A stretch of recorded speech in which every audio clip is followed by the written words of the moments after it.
শুশুনি, কলমি, কচু, ধান, কাঁচকলাই।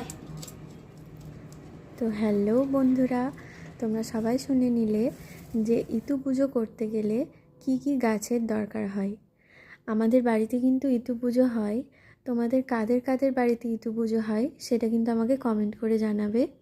আর আমার পেজটাকে ফলো করে, লাইক করে, শেয়ার করে আমার পাশে থাকবে।